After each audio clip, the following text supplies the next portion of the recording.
Hello mga kitonista, dito na naman po ako, si Smargas for Pinay. Kanina pinakita ko po sa inyo kung ano yung mga napamili ko dun sa Kamsa-Kamsa. Alright, alright, alright. Okay, okay, okay. Alright, alright, alright.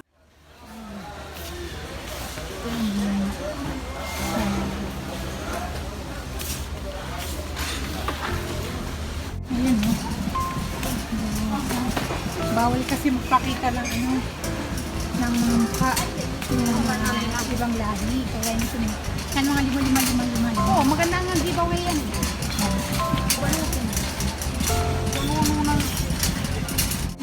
Mga lima lang. Punta kami kasi hindi naman na puno yung karton ko. So, naghanap ako ng maibibenta. Para kahit paano hindi naman dugi yung pakari ko. Gusto ko magbili. Ate Mike, nandito yung wallpaper, no? Asan? Ito, maliit. Ayan o. Diba? Oo, kaya ko na gawin yan. Yan. Lima lang. Pero 5.25 kasi may pack. Ayun o. Hindi na masama, diba? Sa balad, 10. Pero ako lang, ang ko lang, nagamit ko lang. Araw lang. Saka sayang naman kasi yung laman ng carton ko. Pumili ako ng Ito pambili. yung lagyan ng mga pisos. Ayun. Yan. Yung sa akin yung carton. Sa mga ilang peraso lang sa akin, siguro abutin lang mga 100 lang may kasi 520. Ang na kami. Ayan, 130 lang yung ano ko. Kanya, 131. Kanya 30.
Hello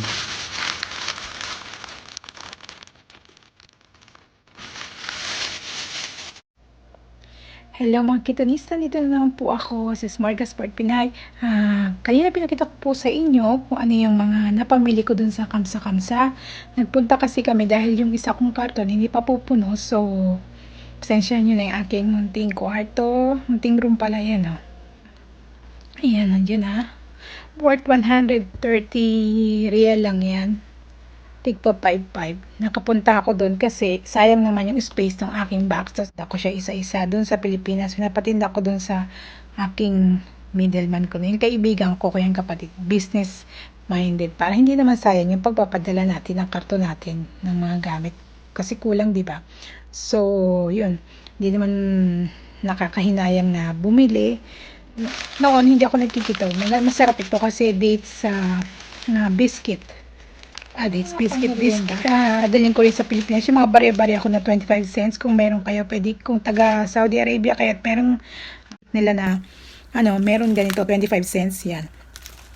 Ayan lang guys. Tapos ito yung favorite ko sa mga binili ko. Alam mo, itong dalawang painting. Akala mo, hindi siya halatang 5 real. Maganda yung, niya, pag wood na pinagpaintahan. Maganda siya. So, itong iba, pakargo ko na yan, yung mga mabibigat. Yung ibang tsinelas, pambahay-bahay lang. Pero hindi katalo kasi kahit 5 lang. Dati bumibili lang ako ng Grenda kasi matibay. Pero ngayon nagnanawa na ako sa Grenda. Medyo madulas kasi yung Grenda. Kaya yung Ipanema. Ito na lang kako. Hindi ka naman lugi. Matibay-tibay din. Nakita ko doon sa kasama ko. Sinubukan niyang bumili. Sabi niya, bili ka rin. Parang Grendang style. Yung mga hindi naman mahilig sa mga sobrang mamahalin, pwede na rin kayo dito kung nagtitipid kayo. Matibay din siya. Kahit 5 lang.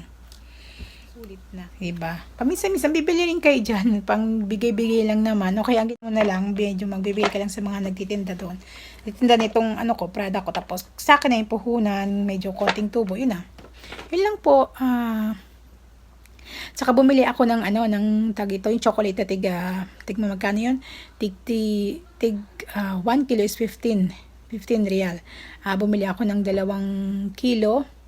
Pamigay-migay ko lang naman yung mga maliliit na Bukod pa yung binili ko dun sa Amerika na mga chocolate, mura kasi doon. Saka yung mga pasalubong. Yun lang, mga pambigay-bigay lang naman sa mga batang pupunta sa bahay. Yun lang. Mura kasi doon. Siyempre kung saan tayo makakatipid po. Ayun lang po. Kita-kits po ulit tayo sa susunod kong mga videos. Huwag niyo pong kalimutan mag-like, comment, subscribe, and share po ng aking video. Maraming salamat po. Bye!